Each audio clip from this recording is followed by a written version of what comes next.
All right, here we are, guys. Hole 3.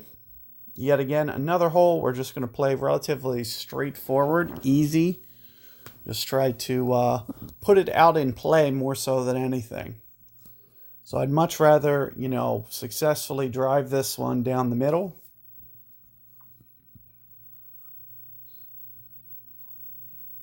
Then, if you do want to see my alternate approach, I do highly recommend that. Guys with good drivers, a Puck 6, a Puck 7. Going with that more aggressive approach, all you need to do is get it to land just a little bit more towards the left and try to cut it around the tree just a little bit harder than I did last time. As you could see, I was a little bit lazy with the angle and did wind up in the sand. I would recommend landing just a little bit more left and quite a bit more curl, and try to make sure that you don't clip that tree is going to be the most important. You should be able to clip the rough. If it clips the rough, it should still roll through and you won't give yourself any problem. So the worst mistake you can do is hit that tree if you do go for that other approach that I tried to do. What we're going to do here is essentially just put it out in play. So you can see with where I'm trying to aim on this one. Keep in mind that I will be pulling up to higher ground, so it typically will cause the ball to land much more closer up into here. So you may see me pull rings at just a slight angle. So I'm thinking somewhere in the neighborhood of 7 rings here.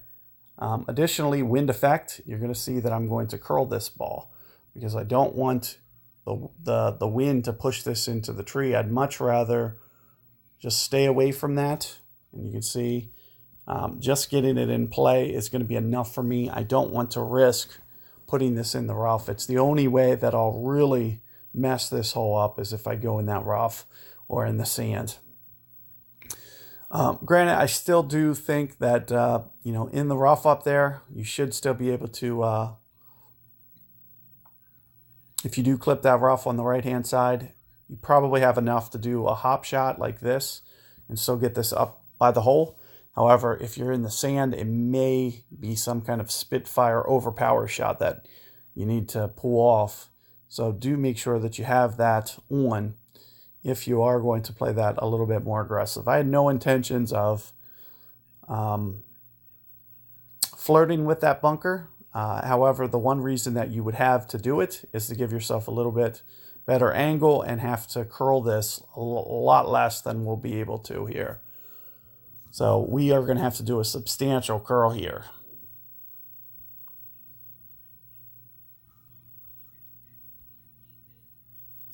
So we're going to play close to a mid-ring adjustment. So you can see even with all the curl that I have, it's still just a little bit light. So we'll need to do curl for the offset, and we'll also need to do curl because we're short of the hole. You can see that it's still just a little bit to the right. But keep in mind, I'm going to be pulling rings down to lower ground.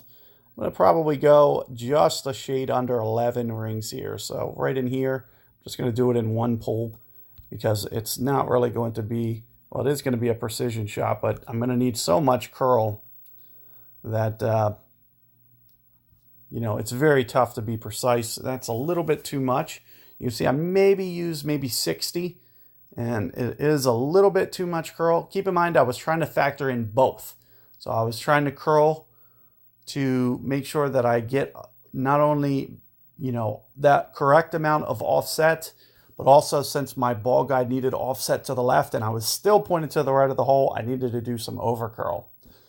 So I will need to cut back on that, as you can see. But, if you can, especially if you can use a curling grid line, which would let you kind of set it to the same spot each and every time, that may make that shot just a little bit easier for you. So do keep that in mind. If you have, curling grid lines that you can use, may make making that just a little bit easier for you to set the same spot on the screen each and every time. You can essentially box in the ball where you want it, essentially. So if I was to put a box over here, for example, on this side of the screen, I could just put the ball in that little wedge each and every time, which would, get me to the same spot on the screen each and every time. And then I can just try to tweak that ball guide and then just know this is how much I need to curl it. So that's something that you can work on today, tomorrow, and Wednesday to start to get dialed in. If you do have that grid, good luck, guys, and I will see you guys on the next one.